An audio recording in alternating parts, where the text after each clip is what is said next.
स्वागत है आपका अथर्व क्लासेस पर। आज की राजस्थान महिला सुपरवाइजर भर्ती की क्लास में हम 19वां प्रैक्टिस सेट पढ़ेंगे।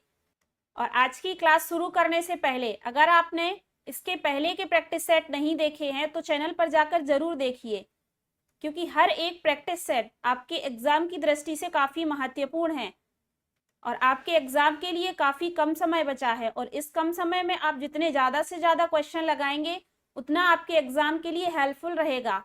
तो आइए शुरू करते हैं आज का प्रैक्टिस सेट। तो आज का हमारा पहला प्रश्न है, निम्न में से वह विटामिन जो एमन्यूटिक फ्लूइड में उपस्थित होता है। तो ऑप्शन है vitamin E, vitamin B12, vitamin A या विटामिन सी। तो विटामिन ई एमन्यूटिक फ्लूइड में उपस्थित होता है, तो इसका राइट आंसर क्या होगा? ऑप्शन नंबर ए।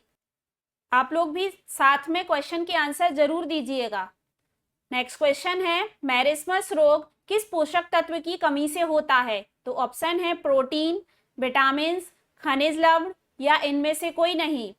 तो मैरिस्मस रोग किसकी कमी से होता है? प्रोटीन की कमी से होता है, तो इसका राइट आंसर होगा option number A. Next question है, MCH माता व बच्चों के लिए उन्नयक, निरोधक, उपचारात्मक और पुनर्वास सुविधा या देखभाल है। यह परिभाषा कब और किसके द्वारा प्रस्तुत की गई? तो ऑप्शन है WHO ने 1976 में, FAO ने 1980 में, यूनिसेफ ने 1972 में या केयर ने 1985 में। तो याद रखिएगा कि WHO ने 1976 में यह परिभाषा दी थी कि माता व बच्चों के लिए उन्नयक, निरोधक, उपचारात्मक और पुनर्वास सुविधा या देखभाल है। तो इसका राइट आंसर क्या होगा? ऑप्शन नंबर ए।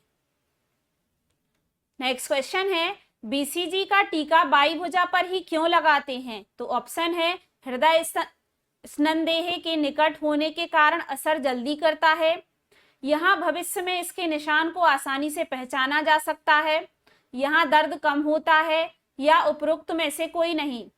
तो प्रश्न में पूछा गया है कि BCG का टीका बाई भुजा पर ही क्यों लगाया जाता है? तो बाई भुजा पर इसलिए लगाया जाता है क्योंकि यहाँ भविष्य में इसके निशान को आसानी से पहचाना जा सके। तो इसका सही जवाब क्या होगा? Option number B. Next question है, प्रतिरक्षण पर विस्तार कार्यक्रम कब प्रारंभ किया गया? तो ऑप्शन है वर्ष 1972 में, वर्ष 1977 में, वर्ष 1978 में या वर्ष 1982 में। तो प्रतिरक्षण विस्तार कार्यक्रम कब प्रारंभ किया गया? 1978 में। तो इसका राइट आंसर क्या होगा? ऑप्शन नंबर सी, वर्ष 1978 में। नेक्स्ट क्वेश्चन है, विश्व स्वास्थ्य दिवस कब मनाया जाता है? तो ऑप्शन है 12 मई, 14 नवंबर, 7 अप्रैल या 6 फरवरी। तो याद रखिए, विश्व स्वास्थ्य संगठन WHO वर्ल्ड हेल्थ ऑर्गेनाइजेशन की स्थापना कब हुई थी? 7 अप्रैल 1948 में। तो इसी कारण विश्व स्वास्थ्य दिवस कब मनाया जाता है? 7 अप्रैल को। तो इसका सही जवाब क्या होगा? ऑप्शन नंबर सी, 7 अप्रैल को। प्रश्न यहां से भी बन सकता है कि विश्व स्वास्थ्य संगठन की स्थापना कब हुई थी? तो इसकी स्थापना 7 अप्रैल 1948 में हुई थी। नेक्स्ट क्वेश्चन है, सामुदायिक स्वास्थ्य परिचर्चा के सिद्धांतों में से नहीं है। तो ऑप्शन है अभिज्ञान, आकलन, प्रभाविकता या मूल्यांकन। तो सामुदायिक स्वास्थ्य परिचर्चा के सिद्धांतों में से पूछा गया है कि नहीं है। तो अगर हम देखें अभिज्ञान, आकलन और मूल्यांकन, तो ये सामुदायिक स्वास्थ्य परिचर्चा के सिद्धांतों में शामिल है। प्रभाविकता यह शामिल नहीं है। तो इसका सही जवाब क्या होगा? Option number C, प्रभाविकता।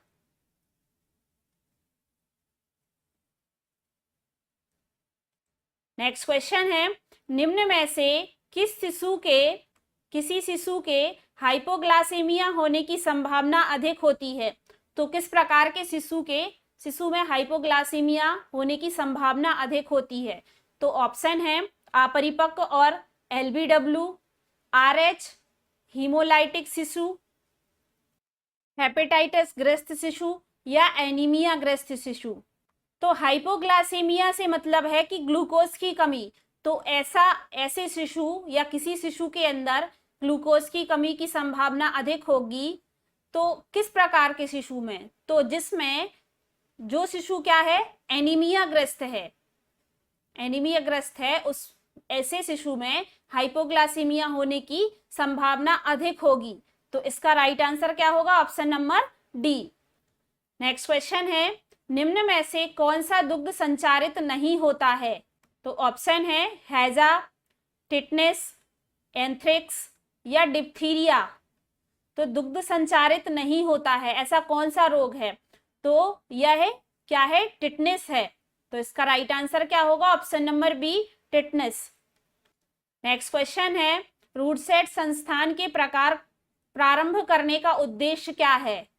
तो ऑप्शन है ग्रामीण विकास के लिए बैंकों द्वारा ऋणों का विस्तार करना, ग्रामीण क्षेत्रों में सीमेंट की सड़कों का निर्माण करना, बेरोजगार ग्रामीण युवकों को स्वयं का उद्यम लगाने के लिए दक्षता एवं उद्यमिता का प्रशिक्षण देना, सेवा क्षेत्र में अवसर उत्पन्न करना। तो रूटसेट संस्थानों को प्रारंभ करने का उद्देश्य है सेवा क्षेत्रों में अवसर उपलब्ध कराना। तो इसका राइट आंसर क्या होगा? ऑप्शन नंबर डी, सेवा क्षेत्र में अवसर उपलब्ध करना, उत्पन्न। नेक्स्ट क्वेश्चन है, निम्नलिखित में से किस वर्ष में संगठित क्रमिक सामाजिक सुरक्षा अधिनियम पारित हुआ? तो ऑप्शन है 2004 में, 2006 में, 2008 में या 2010 में। तो संगठित क्रमिक सामाजिक सुरक्षा अधिनियम 2008 में पारित हुआ। तो इसका राइट आंसर क्या होगा? Option number C. Next question है, किस सिद्धांत के अनुसार भिन्न भिन्न व्यक्तियों में विकास की गति भी भिन्न होती है? तो ऑप्शन है अनवरत विकास का सिद्धांत, विकास का गति सिद्धांत, क्रमिक विकास का सिद्धांत या ये एकीकरण का सिद्धांत। तो प्रश्न में पूछा गया है कि अलग अलग व्यक्तियों में विकास की गति भी अलग होती है, भिन्न होती है। तो यह किस प्रकार का सिद्धांत है? तो यह विकास की गति का सिद्धांत है। भिन्न भिन्न व्यक्तियों में विकास की गति भी भिन्न होती है। तो इसका राइट आंसर होगा option number B. Next question है, भाषा सामाजीकरण का महत्वपूर्ण तत्व है क्योंकि बालक। ऑप्शन है भाषा के बिना भी संकेतों से दूसरों से व्यवहार करता है, भाषा पर अधिकार पाने के बाद ही सामाजिक बनता है, विचार प्रकट करने व विचारों को ग्रहण करने में समाज का ज्ञान सहायक है, उपरोक्त सभी। तो प्रश्न में पूछा गया है कि भाषा सामाजीकरण का महत्वपूर्ण तत्व है क्योंकि बालक क्या है कि समाज भाषा के बिना भी संकेतों से दूसरों से व्यवहार करता है, भाषा पर अधिकार पाने के बाद ही सामाजिक बनता है और विचार प्रकट करने व विचारों को ग्रहण करने में भाषा का ज्ञान सहायक है। तो इस कारण ये सभी विकल्प सही हैं। तो इसका राइट आंसर क्या होगा? उपरोक्त सभी।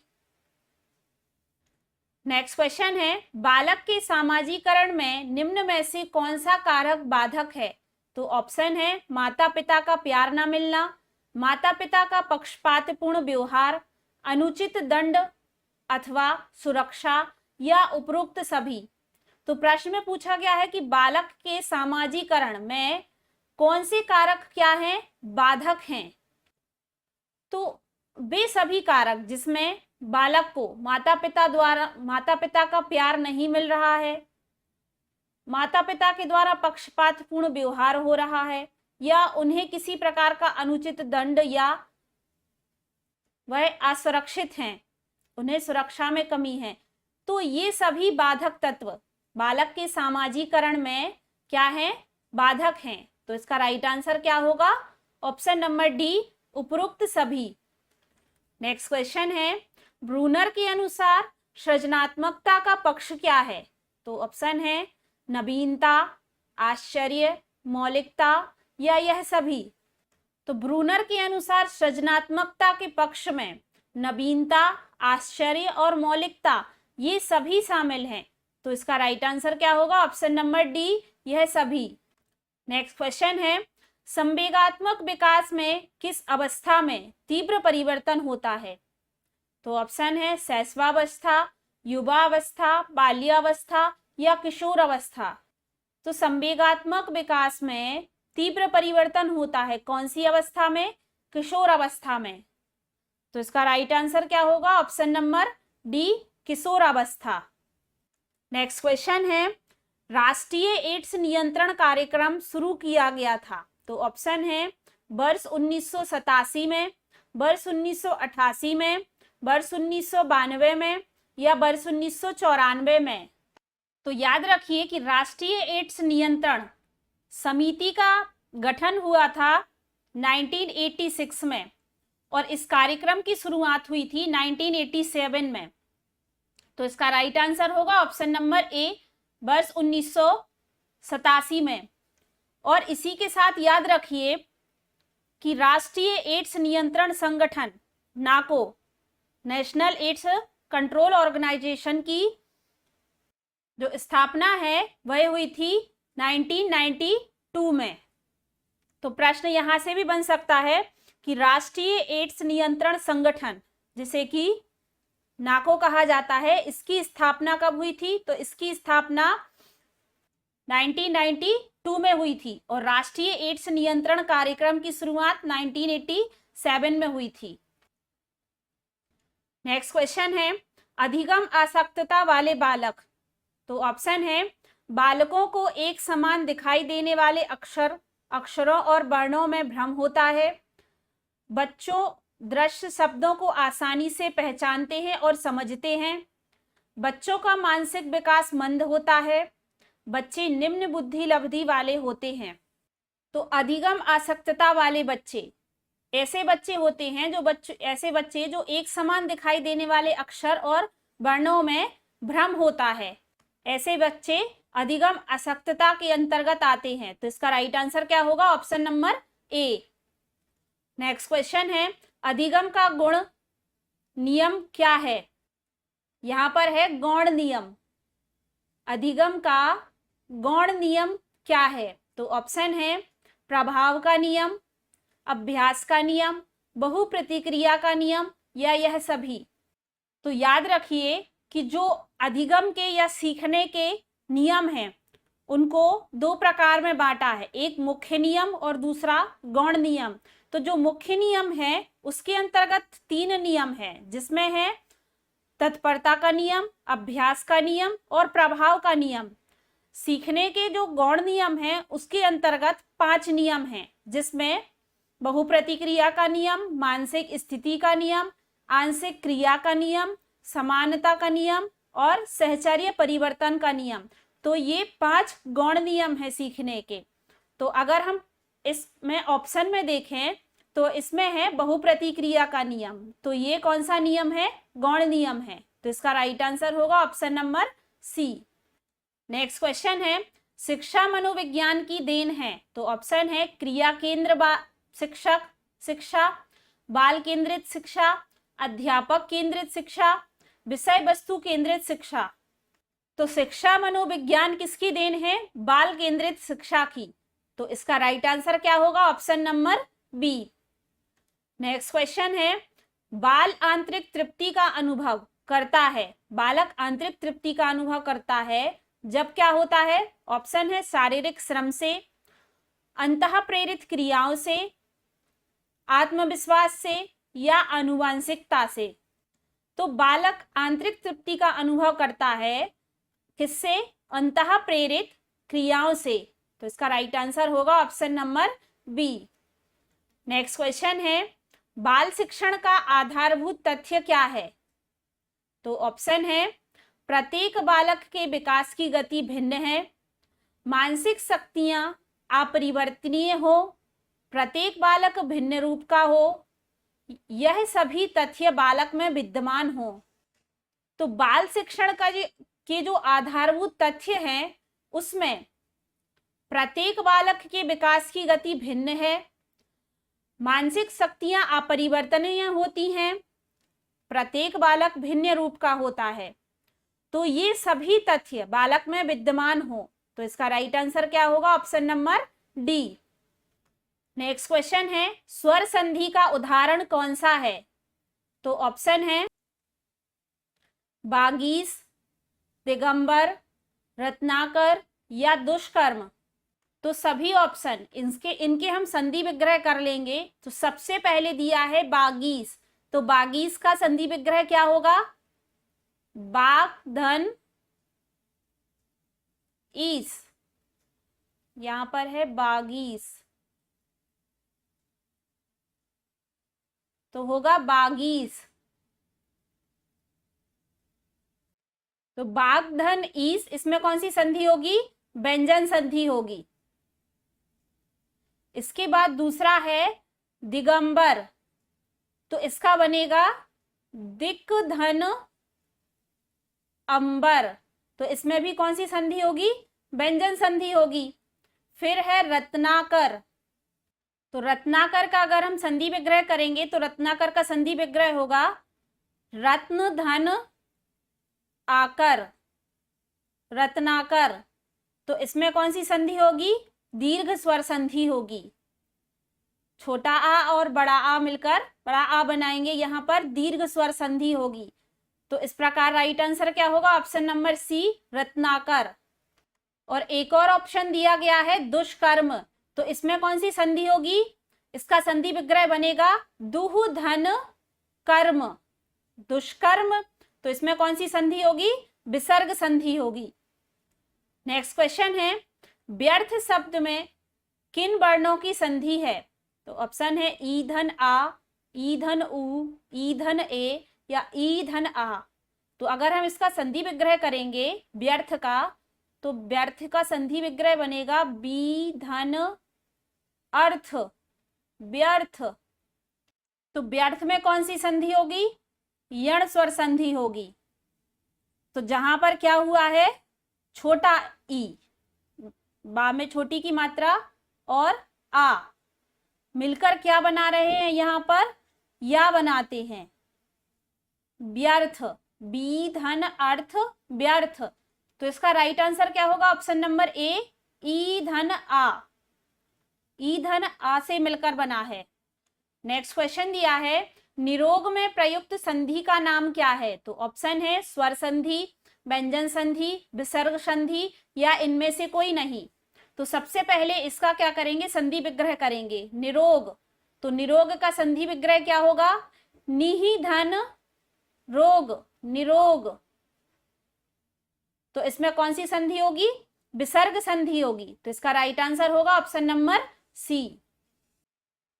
नेक्स्ट क्वेश्चन है, प्रख्यात में प्रयुक्त उपसर्ग बताइए। तो ऑप्शन है प्रा, ता, प्रख या आत।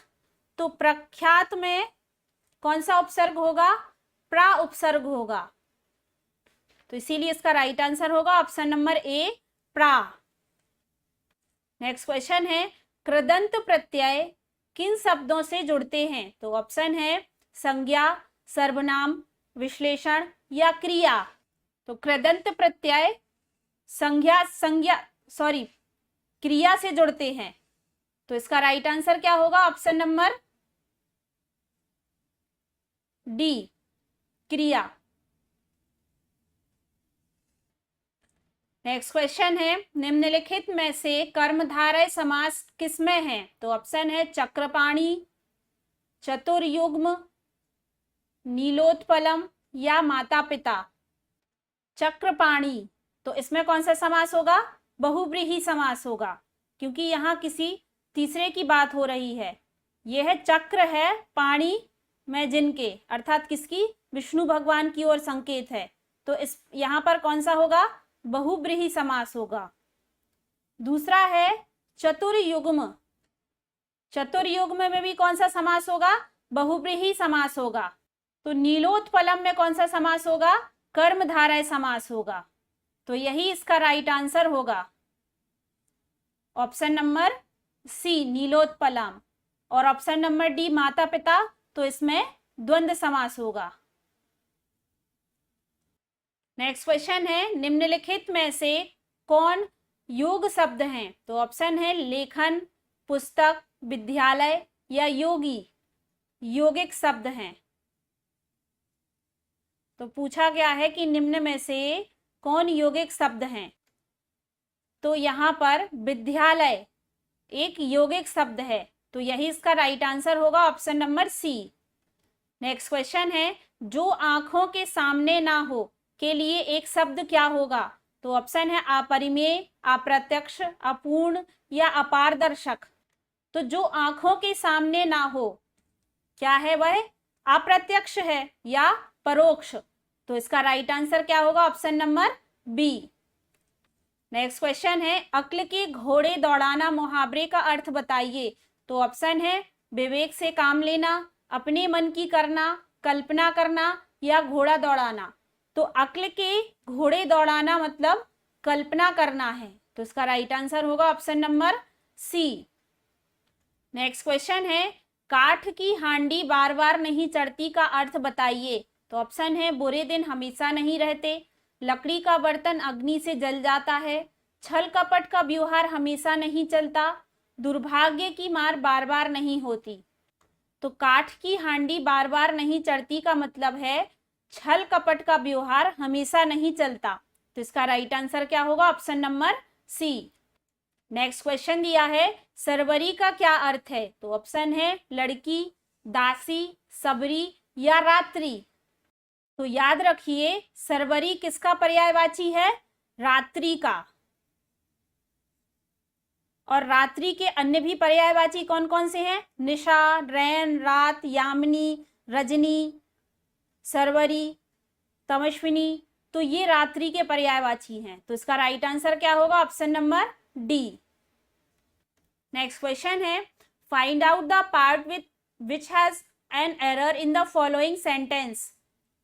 सेंटेंस है, my father told me that necessary was the mother of invention. यहां पर नेसेसरी नहीं है, नेसेसिटी है।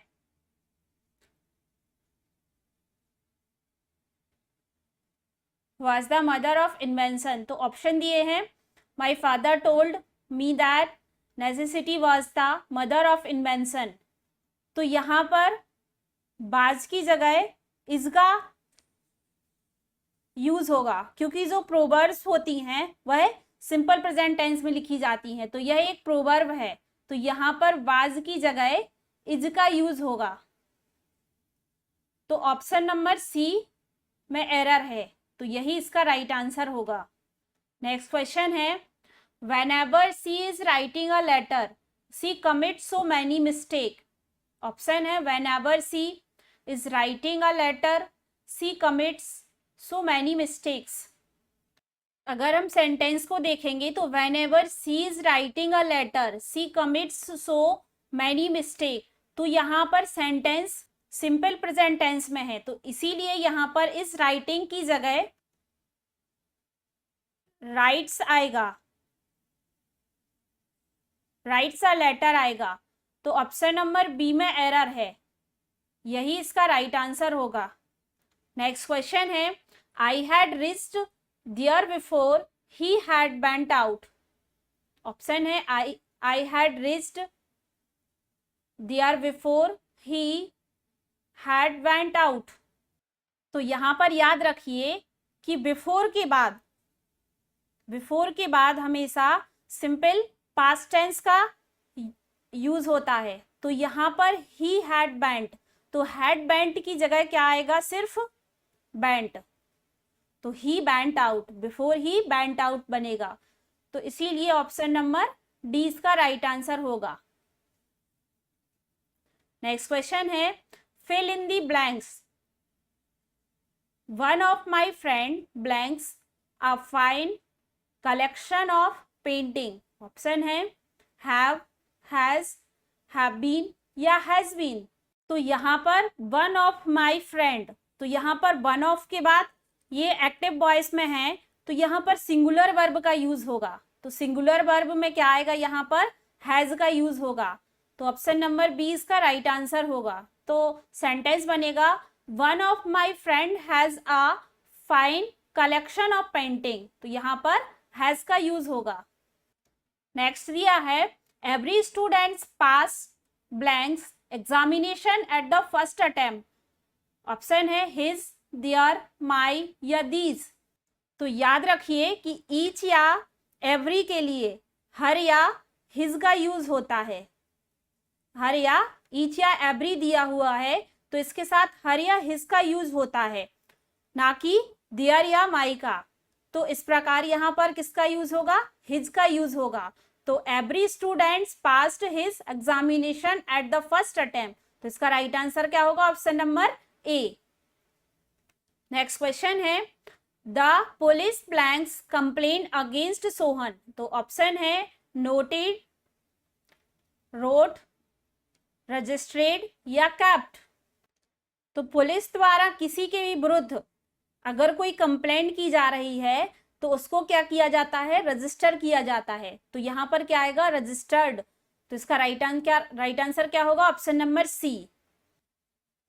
नेक्स्ट है if it blanks he will not come. Option है would rain, had rained, will rain या रैंस। यहाँ पर सेंटेंस इफ से स्टार्ट हुआ है, इसीलिए बाकी सेंटेंस किस में बनेगा? प्रेजेंट टेंस में बनेगा। तो प्रेजेंट टेंस में उसकी वर्ब में क्या SEIS लगेगा? तो यहाँ पर क्या होगा? रैंस होगा। तो if it rains he will not come, तो ऑप्शन नंबर डी इसका राइट आंसर है। नेक्स्ट क्वेश्चन दिया है arrange the part of proper order and choose the correct order.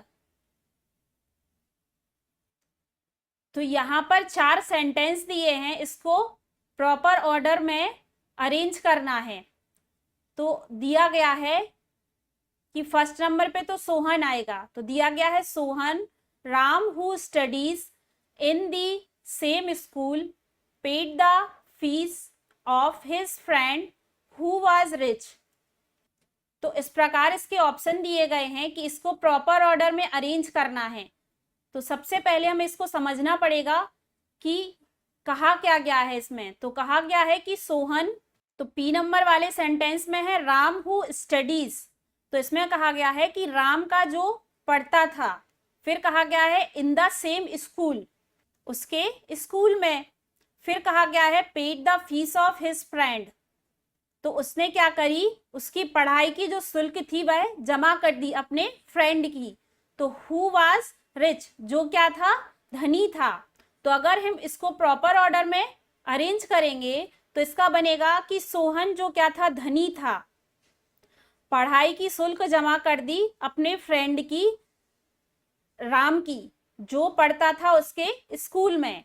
तो अगर हम देखेंगे तो सबसे पहले क्या आएगा? फर्स्ट नंबर पे तो इन्होंने सोहन दिया है, फिर कहा गया है जो क्या था? धनी था, तो एस में कहा गया है कि हु वाज रिच। फिर कहा गया है कि पढ़ाई शुल्क जमा कर दी, किसकी? Paid the fees of his friend, तो इस प्रकार क्या आएगा? आर आएगा। फिर क्या आएगा? इन द सेम स्कूल, उसके साथ जो सेम स्कूल में पढ़ता था। लेकिन इससे पहले क्या कहा गया है कि राम का जो पढ़ता था, अपने फ्रेंड राम का जो पढ़ता था उसके स्कूल में, तो इस प्रकार आएगा SRPQ, तो ये बनेगा SRPQ। तो ऑप्शन में देखेंगे तो SRPQ, ऑप्शन नंबर ए इसका राइट आंसर होगा। नेक्स्ट क्वेश्चन दिया है किसी बल्लेबाज ने 12वीं पारी में 63 रन बनाए, जिसमें उनकी रनों की औसत में 2 रन की वृद्धि हो जाती है। 12वीं पारी के बाद उनकी रनों का औसत कितना है? तो ऑप्शन है 41, 42, 34 या 35। तो प्रश्न में कहा गया है कि किसी बल्लेबाज ने 12वीं पारी में 63 रन बनाए, तो उसने इससे पहले कितनी 11 पारियां खेली होंगी। तो 11 पारियों के बाद औसत रन की संख्या हम ले लेंगे कितनी? x ले लेंगे। फिर कहा गया है कि 12वीं पारी के बाद औसत रन की संख्या में कितनी हुई है? 2 रन की कितनी हुई है? वृद्धि हुई है। तो कितना होगा? x+2 होगा। फिर पूछा गया है प्रश्न में कि 11वीं पारी के बाद उसने रनों का औसत कितना होगा। तो 12वीं पारी के बाद उसके रनों का औसत निकालना है। तो सबसे पहले हमने जो 11 पारियां खेल ली उसने उसके कितना मान लिया औसत? 11। और इसके बाद उसने 2 रन और लिए 12वीं पारी में, तो +2 कर दिया। अब हम इसको जमाएंगे, तो सबसे पहले क्या करेंगे, 12वीं पारी में कितना था उसका x + 2 और 11वीं में x माना है, तो इसको इसमें से क्या कर देंगे, माइनस कर देंगे। और टोटल कितना दिया है, 63 है। टोटल इन्होंने प्रश्न में दिया गया है कि 12वीं पारी में 63 रन बनाए। 12वीं पारी में से 11 पारियों को माइनस कर देंगे और 63 ले लेंगे। अब इसको हम सॉल्व कर लेंगे, तो ये हो जाएगा 12x और 12 दूनी 24 हो जाएगा, -11x इक्वल 63। तो यहाँ पर 12x में से 11x को माइनस कर देंगे तो x बचेगा, और यहाँ पर 63 में से 24 को माइनस कर देंगे तो सीधा माइनस कर देंगे यहाँ पर, तो कितना बचेगा, 9 और 3। तो ये x की वैल्यू हमारी कितनी आ जाएगी, 39 आ जाएगी। फिर कहा गया है प्रश्न में कि 12वीं पारी के बाद औसत रनों की संख्या पूछी गई है। 12वीं पारी के बाद जब हमारी x की वैल्यू निकल आई है 39, तो 12वीं पारी में उसके रनों का औसत पूछा गया है। तो अगर हम इसमें यहाँ पर 39 रख देंगे और +2 कर देंगे, तो 39 + 2, क्योंकि उसने रनों का औसत 2 रन की वृद्धि की थी रनों के औसत में, तो जितने हमारे ये रनों का औसत निकला 39, उसमें +2 कर देंगे तो कितना आ जाएगा, 41 आ जाएगा। तो यही 41 हमारा राइट आंसर होगा। तो ऑप्शन नंबर ए इसका राइट आंसर होगा। नेक्स्ट क्वेश्चन दिया है, एक कस्बे की जनसंख्या में स्त्रियों तथा पुरुषों का अनुपात 11:10 है। यदि स्त्रियों की औसत आयु 34 वर्ष हो तथा पुरुषों की औसत आयु 32 वर्ष हो, तो सारी जनसंख्या की औसत आयु कितनी होगी, 33.5, 34 या 35.5 या 36। तो सबसे पहले स्त्रियों और पुरुषों का अनुपात दिया है, कितना दिया है, 11 और 10 दिया है। तो सबसे पहले हम स्त्रियों की संख्या को कितना ले लेंगे, 11x ले लेंगे, और पुरुषों की संख्या को ले लेंगे 10x। फिर कहा गया है कि सारी जनसंख्या की स्त्रियों की औसत आयु 34 वर्ष और पुरुषों की कितनी दी है, 32 वर्ष। तो सारी संख्या की औसत निकालना है, तो सारी संख्या की औसत कैसे निकालेंगे, 34 इंटू कितना कर देंगे, 11x, प्लस कितना कर देंगे, पुरुषों का कर देंगे, तो पुरुषों का कितना है, 32 इंटू 10x, बटे में क्या कर देंगे, दोनों को जोड़ देंगे, किसका, 11x प्लस 10x, दोनों की संख्याओं का। अब इसका इंटू कर देंगे यहां पर, तो इसका 34 का 11 में कर देंगे तो ये हो जाएगा 374x, प्लस 32 का 10 में कर देंगे तो ये हो जाएगा 320x, अपॉन दोनों को जोड़ देंगे तो ये हो जाएगा 21x। इसको आगे और सॉल्व कर लेंगे, तो 374 और 320 को जोड़ देंगे तो ये हो जाएगा 694x बटे 21x। तो x से x तो यहाँ कैंसिल हो जाएगा। अब सीधा 694 का इसमें x में कर देंगे भाग, तो करेंगे तो सबसे पहले यहाँ पर सीधा कर देंगे तो ये जाएगा 3 से, फिर एक बार 3 से पॉइंट लगेगा, फिर आएगा 5। तो इस प्रकार 33.5 इसका क्या आएगी, जनसंख्या की औसत आएगी। तो यही इसका राइट आंसर होगा, ऑप्शन नंबर ए, 33.5। नेक्स्ट क्वेश्चन दिया है, राजीव की 5 वर्ष पूर्व आयु तथा 9 वर्ष पूर्व आयु का गुणनफल 15 है। राजीव की वर्तमान आयु कितनी है, 8 वर्ष है, 6 वर्ष है, 7 वर्ष है या 2 वर्ष है। तो सबसे पहले तो हम राजीव की आयु, जो वर्तमान आयु है, इसको कितना ले लेंगे, x ले लेंगे। फिर कहा गया है कि राजीव की 5 वर्ष पूर्ण आयु, 5 वर्ष पूर्व आयु, 5 वर्ष पहले की आयु कितनी थी, और फिर 9 वर्ष आयु, 9 वर्ष बाद की आयु का गुणनफल दिया है, कितना, 15। तो अगर वर्तमान आयु इतनी है तो 5 वर्ष पहले तो उसमें माइनस कर देंगे, और फिर 5 वर्ष 9 वर्ष बाद तो इसमें 9x कर देंगे, और दोनों का गुणनफल कितना दिया गया है, 15 दिया गया है। तो अब सबसे पहले तो इसको सॉल्व कर लेंगे और यहां से x की वैल्यू निकाल लेंगे। तो इसको सॉल्व करेंगे तो ये यहां से हो जाएगा एक्स स्क्वायर, x का करेंगे 5 में तो ये हो जाएगा -5x, फिर 9 का करेंगे तो +9x, और फिर 9 का करेंगे तो 45 बराबर 15। फिर इसको और सॉल्व करेंगे तो एक्स स्क्वायर प्लस 4x, अब 45 को उस तरफ ले जाएंगे तो ये कितना हो जाएगा, माइनस का उस तरफ जाएगा तो प्लस का हो जाएगा, तो ये हो जाएगा 60x, लेकिन यहां पर माइनस होगा, प्लस नहीं होगा। यहां पर क्या होगा, माइनस होगा, क्योंकि अगर हम -45 को उस तरफ ले जाएंगे तो प्लस का होगा, फिर अगर हम इस तरफ ले आएंगे तो ये माइनस का हो जाएगा, या हम 15 को इस तरफ ले आएंगे तो इस प्रकार ये क्या होगा, माइनस के ही होंगे दोनों, तो ये जुड़ के हो जाएगा 60। अब हमारा यहाँ पर एक समीकरण बनेगा, तो इस समीकरण को कैसे सॉल्व करना है, तो सबसे पहले इसको 4x को तोड़ना है और गुणा करें तो 60 आए और घटाएं तो कितने आए, 4 आए। तो ऐसी दो संख्याएं लेनी है हमें, तो हम ऐसी दो संख्याएं कौन कौन सी ले लेंगे, 10 ले लेंगे और 6 ले लेंगे, क्योंकि 10 में से 6 को माइनस करेंगे तो 4 आएगा और दोनों का इंटू करेंगे तो 60 आएगा। तो इस प्रकार हमने 10 और 6 ले ली। तो अब यहां पर आ जाएगा एक तो x प्लस 10 और यहाँ 6 माइनस कॉमन ले लेंगे तो यहां पर भी x प्लस 10 आ जाएगा। तो अब हमारा क्या बनेगा, एक बनेगा x प्लस 10, एक बनेगा x माइनस 6, बराबर में 0 है।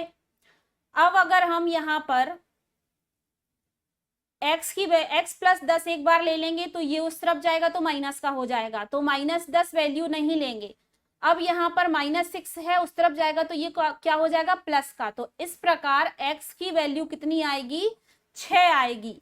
तो यही हमारा आंसर होगा, क्योंकि प्रश्न में पूछा गया है कि उसकी वर्तमान आयु कितनी होगी, तो उसकी वर्तमान आयु कितनी होगी, 6 वर्ष होगी। तो ऑप्शन नंबर 20 का राइट आंसर होगा।